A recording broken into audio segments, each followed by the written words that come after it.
अस्सलाम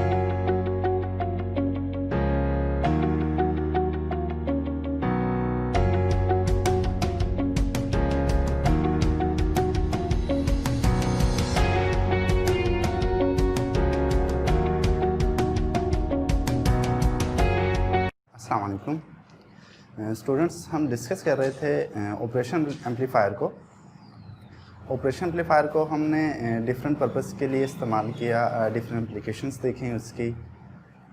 इन्वर्टिंग के लिए भी देखा, नॉन इन्वर्टिंग के लिए भी देखा, एज ए कंपैरेटर के तौर पर भी देखा, डिफरेंशिएटर के तौर पर भी देखा, और लास्ट जो हमने आर्टिकल पढ़ा था वो हमारे पास था इंटीग्रेटर के लिए। आज हम ऑपरेशन एम्पलीफायर को इस्तेमाल करेंगे as a difference operation amplifier के लिए। मेन हम इनपुट के ऊपर दो पोटेंशियल प्रोवाइड करेंगे और हमें आउटपुट के ऊपर किस किस्म का आउटपुट हासिल होती है, ये चीज़ हमने चेक करनी है। एक्चुअली एक डिफरेंस ऑपरेशन एम्पलीफायर जो है वो एक सब्ट्रैक्टर ही होता है जो कि इनपुट के वैल्यूज़ को कंपेयर करके आपको आउटपुट के ऊपर पोटेंशियल प्रोवाइड करता है। तो इसके लिए हम कुछ रूल्स का सहारा लेंगे, जिसमें एक VDR है, मीन वोल्टेज डिवाइडर रूल, और सेकंड जो एक थ्योरम था हमारे पास, सुपरपोजिशन थ्योरम, जो कि आप प्रीवियस सेमेस्टर में पढ़ चुके होंगे। सुपरपोजिशन थ्योरम का भी हम सहारा लेंगे, उसकी मदद से हम इस सर्किट को सॉल्व करेंगे। तो जिनके लिए VDR एक मुश्किल नज़र आ रहा हो कि वोल्टेज डिवाइडर रूल अगर थोड़ा सा मुश्किल नज़र आता है आपको, तो उसके लिए हम उसको सिंपलीफाई करेंगे, डिफरेंट सर्किट्स को इस्तेमाल करके डिफरेंट सर्किट को डिज़ाइन करेंगे ताकि उसको फिर समझना आपके लिए आसान हो जाए। तो आज का टॉपिक स्टार्ट करते हैं डिफरेंस ऑपरेशन एम्पलीफायर का।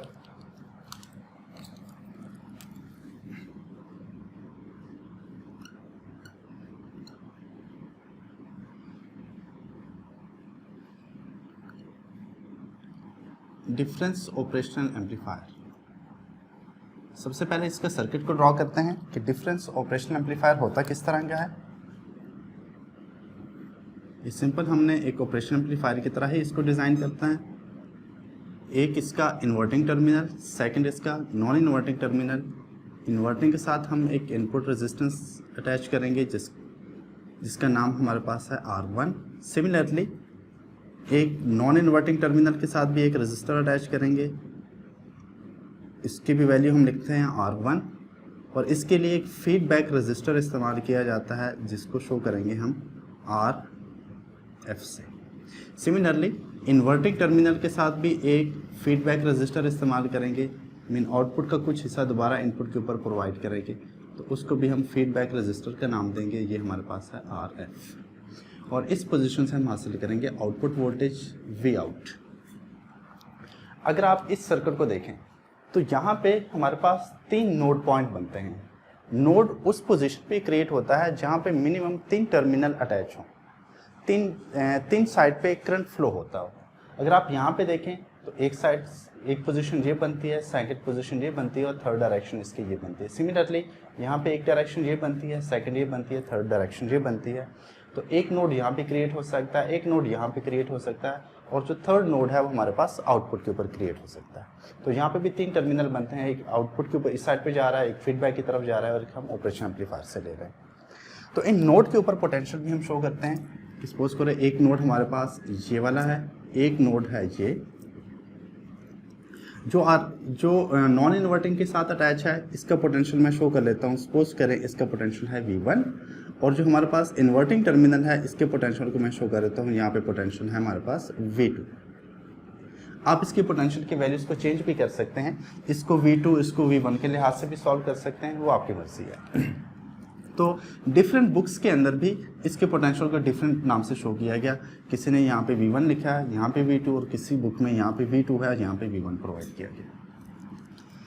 एक नोड जो इन्वर्टिंग टर्मिनल के साथ बन रहा है उसके पोटेंशियल को मैं शो कर लेता हूँ। यहाँ पे जो पोटेंशियल होगा वो होगा VA, और यहाँ पे जो पोटेंशियल क्रिएट होगा वो होगा हमारे पास VB। सो यहाँ पे हमारे पास वर्चुअल पॉइंट VB, यहाँ पे हमारे पास पोटेंशियल जो हो रहा है वो है VA, क्योंकि जो इंटरनली दोनों आपस में अटैच होते हैं, जो पोटेंशियल यहाँ पे क्रिएट होगा वही पोटेंशियल हमारे पास वर्चुअल पोजीशन के ऊपर होता है। सुपरपोजिशन थ्योरम में हम क्या करते थे कि अगर हमारे पास 2 सोर्सेज इस्तेमाल होते हों तो उनमें से हम एक सोर्स को शॉर्ट करते थे और दूसरे सोर्स को इस्तेमाल करते थे। मीन एट अ टाइम आप सिर्फ एक सोर्स को इस्तेमाल कर सकते हो, दूसरे सोर्स को इस्तेमाल नहीं कर सकते, दूसरे सोर्स को आपको ग्राउंड करना पड़ेगा। तो यहाँ पे भी हमने दो सोर्सेज इस्तेमाल किए, एक है V1 और सेकंड सोर्स है हमारे पास V2। इट मीन हम या तो एक टाइम के ऊपर जब इसको इस्तेमाल करेंगे तो इसको ग्राउंड करना पड़ेगा, और जब V2 को इस्तेमाल करेंगे तो V1 को हमें ग्राउंड करना पड़ेगा। तो स्टार्ट करते हैं इसको। लेट सपोज करते हैं व्हेन V2 इज एक्टिंग,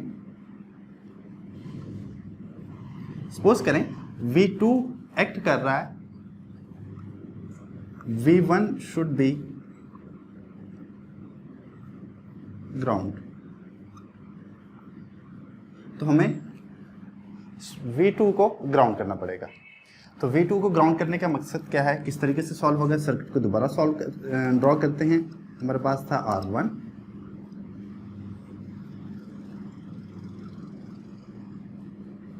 ये इन्वर्टिंग के साथ नॉन इन्वर्टिंग, फीडबैक रेजिस्टर और एक फीडबैक रेजिस्टर इन्वर्टिंग टर्मिनल का, ये हासिल होता है हमारे पास V आउट। ये है फीडबैक रेजिस्टर RF, ये हमारे पास R1 और ये भी R1। यहाँ पे पोटेंशियल प्रोवाइड किया V2। अब हमने बात की थी कि when V2 is acting V1 should be ground. It mean हमें ये वाला जो पोटेंशियल है इसको ग्राउंड करना पड़ेगा। ये ऑलरेडी ग्राउंड था। यहाँ पे पोटेंशियल था हमारे पास जिसको हमने शो किया था इस नोड पॉइंट को VA से, और इस नोड पॉइंट को शो किया था VB से। इट मीन जो हमारे पास V1 की वैल्यू है वो हमारे पास है 0। सो फर्स्ट ऑफ ऑल हम VA की वैल्यू फाइंड करते हैं कि यहाँ पे पोटेंशियल कितना है। तो इसको सॉल्व करने के लिए हम रूल इस्तेमाल करेंगे। जो हमारे पास रूल है बाय यूजिंग VDR,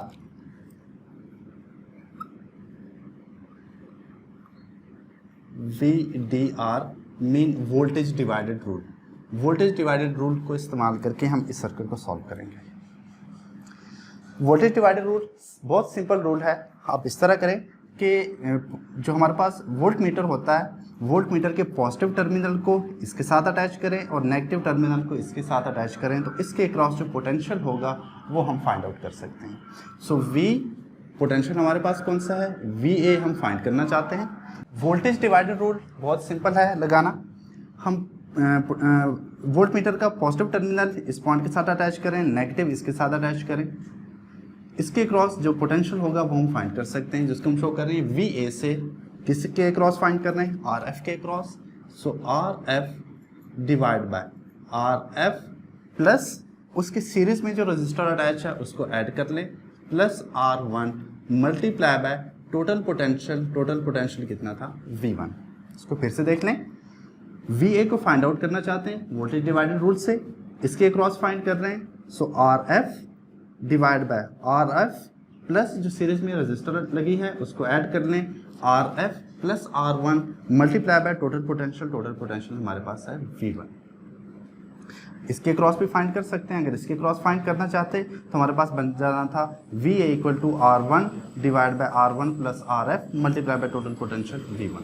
तो हमने चूँकि इसके क्रॉस फाइंड करना था, और क्यों करना था वो हम नेक्स्ट जब इसको सॉल्व करेंगे, मीन V1 को एक्टिव करेंगे और V2 को ग्राउंड करेंगे, तब आपको क्लियर हो जाएगा कि हमने इसके क्रॉस ही आखिर क्यों फाइंड किया था। So as V1 equal to 0 है तो हमारे पास पोटेंशियल बन जाएगा VA equal to RF divided by RF plus R1 into 0 के साथ मल्टीप्लाई करेंगे तो VA का पोटेंशियल कितना हो गया, 0। इट मीन VA के ऊपर नॉन इन्वर्टिंग टर्मिनल के ऊपर जो पोटेंशियल क्रिएट हो रहा है वो हमारे पास है 0 वोल्ट। सो ये सर्किट जो है अब हमारे पास कुछ यूं बन जाएगा,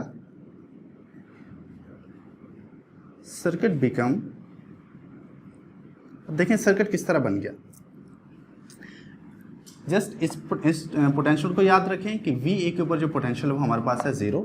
सिंपल सा सर्किट जनरेट होगा। ये हमारे पास inverting terminal R1 feedback resistor RF, R1 potential था इसका V2, ये रजिस्टर है आर एफ, यहाँ से हम आउटपुट हासिल कर रहे हैं वी आउट, और यहाँ पे पोटेंशियल जो है हमारे पास वो है वी ए, और वो किसके इक्वल है, equal to 0।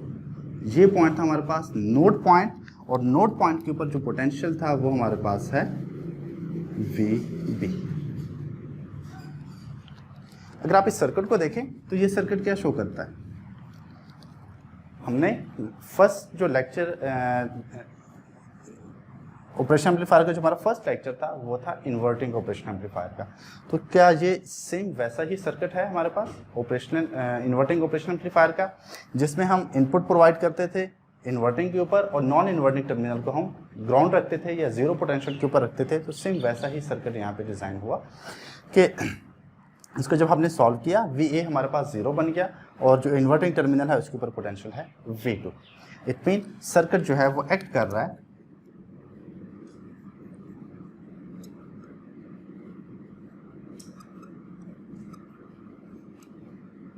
This circuit act like inverting operational amplifier. So operational amplifier का गेन किसके इक्वल था, as gain of the inverting operational amplifier is किसके इक्वल था, gain equal to minus R F divide by R1। Gain को हम इस तरह भी लिख सकते थे V out divide by V in equal to minus R F divide by R1। हमें चूंकि सिर्फ आउटपुट के वोल्टेज हासिल करने हैं, V इन डिवाइड हो रहा है दूसरी साइड पे जाके मल्टीप्लाई हो जाएगा, तो इक्वेशन हमारे पास बनेगी V out equal to minus R F divide by R1 multiply by V in. अब देखिए यहाँ पे हमने V इन कौन सा प्रोवाइड किया, V इन हमारे पास है V2, क्योंकि ये वाला पोटेंशियल तो 0 हो गया था, तो हम इसको लिखेंगे V out equal to minus R F divide by R1 और साथ में लिख देंगे V2। तो ये हमारे पास एक आउटपुट हासिल हुई किस सूरत में, व्हेन V2 इज एक्टिंग। जब हमने V2 को एक्ट कराया था और V1 हमारे पास ग्राउंड था, उस सूरत में हमें आउटपुट ये हासिल हुआ। नेक्स्ट हम सॉल्व करते हैं व्हेन V1 इज एक्टिंग,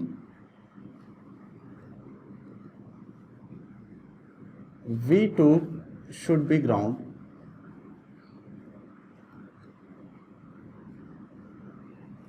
जब V1 एक्ट करेगा तो V2 हमें ग्राउंड करना पड़ेगा, क्योंकि ये सुपरपोजिशन थ्योरम का रूल है कि एक टाइम के ऊपर सिर्फ एक ही सोर्स काम करेगा। तो पहले हमने V1 को ग्राउंड किया था, V2 एक्ट कर रहा था, अब V1 एक्ट करेगा और V2 हमारे पास ग्राउंड हो जाएगा। तो सर्किट हमारे पास कुछ यूं बनेगा, ये inverting non inverting resistor R1, feedback resistor RF, potential V out, resistor R1, feedback resistor RF, R1, यहाँ पे पोटेंशियल हमारे पास V1 और इसको हमने कर दिया ग्राउंड। इट मीन यहाँ पे पोटेंशियल V2 की वैल्यू आ गई हमारे पास 0। एक नोड पॉइंट हमारे पास ये बनता था जिसको हमने शो किया था VA से, और इसको हमने शो किया था VB से। अभी भी हमें VA की वैल्यू फाइंड करनी है कि VA की वैल्यू कितनी आती है, तो उसी के लिहाज से फिर हम इसका गेन फाइंड कर सकते हैं। जैसे हमने पहले वाले जब हमने V1 को एक्ट कराया था उस सूरत में जो हमारे पास गेन हासिल हुआ था, सेम वैसे ही हमने इसका गेन फाइंड करना है। तो गेन फाइंड करने के लिए हमें पहले VA की ज़रूरत है कि VA के ऊपर पोटेंशियल कितना है। तो इसको सॉल्व करते हैं, VA की वैल्यू फाइंड करें। यहाँ से इसके ऊपर वोल्टेज डिवाइडर रूल अप्लाई करें बाय यूजिंग VDR। जिस तरह फर्स्ट के लिए हमने वोल्टेज डिवाइडर रूल इस्तेमाल किया था, इसके लिए भी वोल्टेज डिवाइडर रूल इस्तेमाल करेंगे। और वोल्टेज डिवाइडर रूल बहुत सिंपल है। इसके क्रॉस फाइंड करना चाहते हैं, यहाँ पे पोटेंशियल हमने दिया V1, इट मीन यहाँ पे पोटेंशियल भी V1 होगा। तो पॉजिटिव टर्मिनल यहाँ पे अटैच किया, नेगेटिव यहाँ पे अटैच किया, तो इसके क्रॉस पोटेंशियल को फाइंड कर सकते हैं। जिस तरह मैंने पहले बताया था आपको कि यहाँ पे हमने पॉजिटिव क्यों लगाया और यहाँ पे नेगेटिव क्यों लगाया, क्योंकि ये ऑलरेडी हमारे पास नेगेटिव टर्मिनल को शो करता है और यहाँ पे पोटेंशियल हाई को शो करता है, तो इसके क्रॉस पोटेंशियल फाइंड करना ज़्यादा आसान है। सो VA इक्वल टू किसके क्रॉस फाइंड कर रहे हैं, RF के डिवाइड बाय रजिस्टर कौन सा है, RF प्लस सीरीज में लगा है register R1 multiply by Vin। So Vin यहाँ पे कितना पोटेंशियल हमारे पास V1, जबकि पहले वाले में हमारे पास V1 की वैल्यू 0 थी। So as Vin equal to V1, so VA की वैल्यू हमारे पास फाइंड हो जाएगी VA equal to RF divide by RF plus R1 multiply by V1। Students, हम डिस्कस कर रहे थे डिफरेंस ऑपरेशन एम्पलीफायर को। तो वहाँ पे हमने एक सर्किट को सॉल्व कर लिया था जब हमारे पास V1 ग्राउंड था और V2 एक्ट कर रहा था। नेक्स्ट हम डिस्कस कर रहे थे कि जब हमारे पास V2 एक्ट करेगा और V1 अगर हमारे पास ग्राउंड हो जाए तो उस सूरत में हमारे पास आउटपुट क्या हासिल होगी। तो उसी सर्किट को उसी टॉपिक को दोबारा से स्टार्ट करते हैं कि हमारे पास सर्किट कुछ यूँ बना था।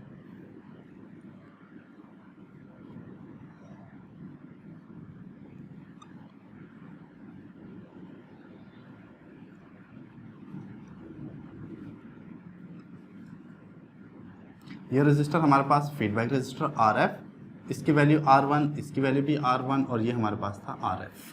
और यहाँ से हम हासिल करते थे आउटपुट वोल्टेज।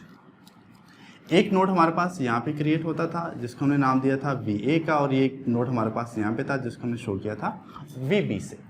यहाँ पे पोटेंशियल हमने दिया था V1 और यहाँ पे पोटेंशियल था V2। तो सेकंड सर्किट जो हम डिस्कस कर रहे थे वो कर रहे थे कि अगर हमारे पास V1 एक्ट करे और V2 हमारे पास ग्राउंड हो जाए, उस सूरत में हमारे पास गेन क्या हासिल होगा, मीन आउटपुट वोल्टेज हम फाइंड आउट करना चाहते हैं। So when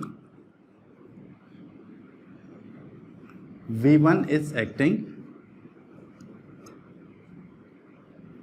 and V2 should be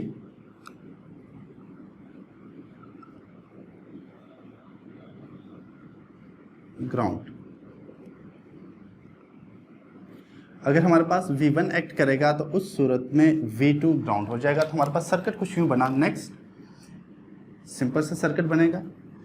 जिस तरह हमने पहले V1 को ग्राउंड किया, V1 वाले टर्मिनल को ग्राउंड किया था, अब हम V2 वाले टर्मिनल को ग्राउंड करना पड़ेगा। तो ये था हमारे पास V1 का इनपुट, इसके रजिस्टर R1, ये था उसका फीडबैक रजिस्टर RF। सिमिलरली यहाँ पे हमारे पास एक रजिस्टर था R1 और इसका फीडबैक रजिस्टर था RF। यहाँ पे आउटपुट वोल्टेज Vout। अब हमने कहा कि V2 जो है वो ग्राउंड होगा, इट मीन इस पोटेंशियल इस टर्मिनल को हम ग्राउंड कर देंगे। सो V2 की वैल्यू हमारे पास आ गई 0, जबकि यहाँ पे जो हम पोटेंशियल अप्लाई कर रहे हैं वो हमारे पास है V1। एक नोड पॉइंट क्रिएट होता था यहाँ पे VA और सेकंड नोड पॉइंट था हमारे पास VB। इसको भी हम यहाँ पे भी हमें VA की वैल्यू फाइंड करनी है, और VA की वैल्यू फाइंड करने के लिए हम एक सिंपल से रूल का इस्तेमाल करते थे जो हमारे पास था VDR बाय यूजिंग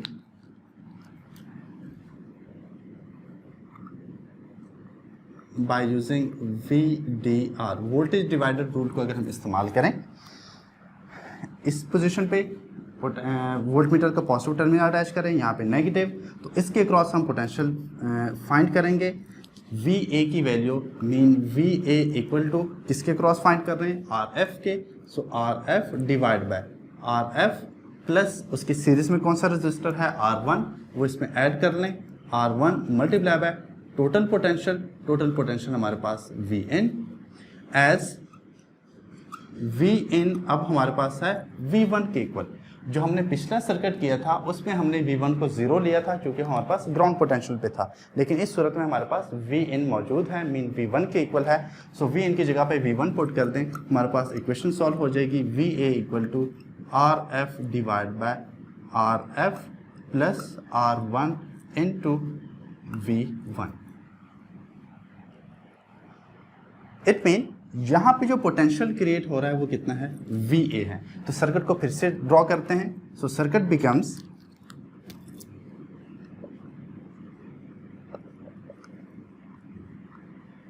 अब देखें सर्किट किस तरह बना। बाकी सर्किट को सेम एज इट इज रखें। ये inverting non inverting register R1, feedback register RF। यहाँ पे पोटेंशियल कौन सा क्रिएट कर रहे हैं, यहाँ पे हम पोटेंशियल प्रोवाइड कर रहे हैं अब VA, और VA की वैल्यू हमने यहाँ से फाइंड की, ये हमारे पास हासिल हो गई। और इस टर्मिनल को हमने किया था ग्राउंड। अगर इस सर्किट को देखा जाए तो ये सर्किट सेम वैसा ही सर्किट बना है जैसे नॉन इन्वर्टिंग ऑपरेशन एम्पलीफायर का था। इट मीन ये सर्किट एक्ट कर रहा है like a non inverting operation amplifier. This circuit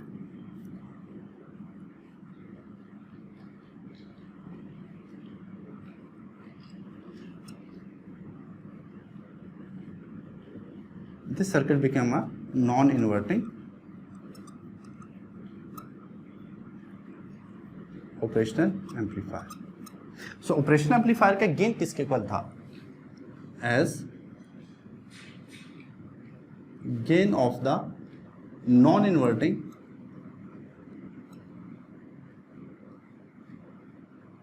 operational amplifier। non-inverting operational amplifier का गेन हमारे पास था gain equal to 1 plus RF divide by R1। Gain को हम इस फॉर्म में भी लिख सकते हैं, V out divide by V in equal to 1 plus RF divide by R1। हमें V आउट की वैल्यू चाहिए, ये डिवाइड हो रहा है, इधर आके मल्टीप्लाई हो जाएगा। So V out equal to 1 plus RF divide by R1 multiply by Vin। ये था नॉन इन्वर्टिंग ऑपरेशनल एम्पलीफायर का। अब देखें यहाँ पे हमारे पास Vin की वैल्यू क्या है, यहाँ पे पोटेंशियल क्या है, हमें उससे कोई लेना देना नहीं होता। जो पोटेंशियल यहाँ पे है वही पोटेंशियल वर्चुअल ग्राउंड पे होगा। अगर ये वाला टर्मिनल VA पोजीशन के ऊपर है तो इट मीन जो यहाँ पे पोटेंशियल था हमारे पास VB, जो कि किसके इक्वल होगा, VA के ही इक्वल होगा। ऑपरेशनल एम्पलीफायर जो है वो इन टर्मिनल्स के ऊपर जो यहाँ पे पोटेंशियल हम अप्लाई करते हैं V1 या V2, उसके ऊपर उसका कोई इन्हिसार नहीं होता, उससे उसका कोई लेना देना नहीं है। जो पोटेंशियल हम यहाँ पे VA और VB के ऊपर अप्लाई करेंगे उसी को उसने ऑपरेट करना, हमें आउटपुट के ऊपर रिजल्ट प्रोवाइड करना होता है। अगर यहाँ पे पोटेंशियल VA है तो डेफिनेटली बात है इस वर्चुअल पॉइंट के ऊपर पोटेंशियल भी VA ही होगा। So V out equal to 1 plus RF divide by R1 और मल्टीप्लाई कर लेंगे हम VS। तो ये हमारे पास सेकंड का आउटपुट फाइंड हो गया। हमने इसका पोटेंशियल VA फाइंड किया था as VA equal to, VA हमारे पास इस चीज़ के इक्वल है RF divide by RF plus R1 multiply by V1। So 1 plus RF divide by RF plus R1 multiply by V1। ये बस सारी वैल्यू आप यहाँ पे पुट कर दें। सो आउटपुट वोल्टेज हमारे पास हासिल हो जाएंगे V out equal to 1 plus RF divide by R1 multiply by VA की वैल्यू पुट करें, वो हमारे पास है RF divide by RF plus R1 multiply by हो जाएगा V1। इसका एलसीएम लें, इसको सिंप्लीफाई करें। V out equal to R1 plus RF divide by R1 multiply by RF divide by RF plus R1 multiply by V1। मैंने इसको simple solve किया, इसके एलसीएम लिया, तो एलसीएम हमारे पास बन गया R1 plus RF divide by R1। अब ये दो फैक्टर्स आपस में कैंसिल हो जाएंगे, ये और ये आपस में कैंसिल हो गए, बाकी बचा V out equal to RF divide by R1 into V1। So ये किस सूरत में आउटपुट हासिल हुई हमारे पास, when V1 is acting and V2 is ground. तो हमारे पास आउटपुट जो हासिल हुई when V1 is acting, mean ये उस सूरत में पोटेंशियल हमें हासिल हुआ जब हमारे पास V1 एक्ट कर रहा है और V2 उस सूरत में ग्राउंड है। अब हम सुपरपोजिशन के थ्योरम को इस्तेमाल करेंगे और दोनों वैल्यूज़ को ऐड करके हम नेट आउटपुट वोल्टेज जो है वो हासिल कर सकते हैं।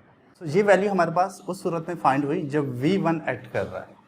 सिमिलरली हमने आउटपुट की वैल्यू भी फाइंड की थी एक और, जब हमारे पास V2 एक्ट कर रहा था, उस सूरत में हमारे पास V आउट की वैल्यू आई थी V out equal to minus RF divide by R1 into V2, और ये किस सूरत में थी, व्हेन V2 इज एक्टिंग। अब हम सुपरपोजिशन थ्योरम को इस्तेमाल करेंगे और हम नेट आउटपुट वोल्टेज फाइंड करेंगे कि हमारे पास टोटल आउटपुट वोल्टेज कितने हासिल हुए।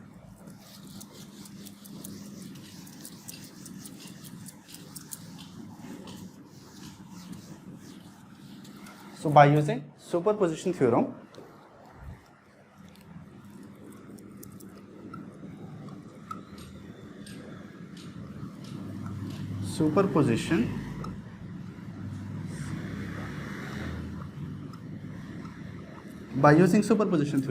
सुपरपोजिशन थ्योरम हमें क्या बताता है कि हमने अलग अलग जो आउटपुट वोल्टेज फाइंड किए थे, एक को शॉर्ट किया था और दूसरे सोर्स को हमने यूज़ किया, फिर हमने सेकंड टाइम पे फर्स्ट वाले को यूज़ किया और सेकंड वाले को शॉर्ट कर दिया या ग्राउंड कर दिया, तो उस सूरत में हमने आउटपुट वोल्टेज फाइंड किया।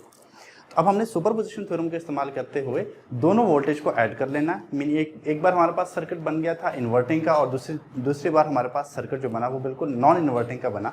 तो उस सूरत में हमारे पास जो आउटपुट हासिल हुए उन दोनों को हम ऐड करके नेट आउटपुट वोल्टेज है वो फाइंड कर लेंगे। सो output voltage V out equal to V output की सूरत में फर्स्ट था इन्वर्टिंग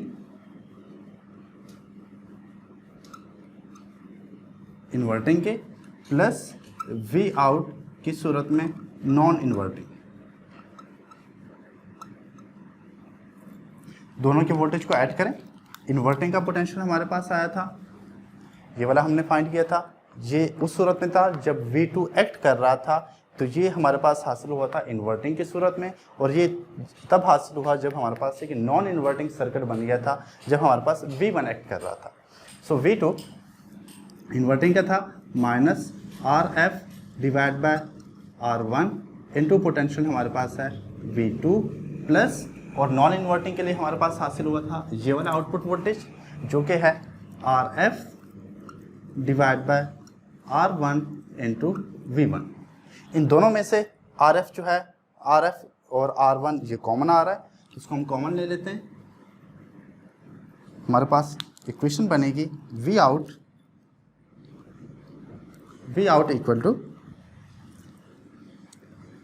RF ओवर R1, इसको मैंने ले लिया कॉमन, बाकी बचा माइनस V2 प्लस V1, तो इसको हम इस फॉर्म में भी लिख सकते हैं V out equal to RF divide by R1 into V1 minus V2। अगर आपके पास व्हेन RF इक्वल टू आ जाए R1 के, जिस तरह ऑपरेशन एम्पलीफायर में हम इस्तेमाल कर रहे हैं, इस RF की वैल्यू इस RF की वैल्यू के साथ मैच करेगी, इसी तरह R1 की वैल्यू इस R1 की वैल्यू भी आपस में मैच करेंगी। अगर हमारे पास RF और R1 की वैल्यू सेम हो जाए तो हमारे पास आउटपुट इक्वेशन बनेगी V out equal to V1 minus V2।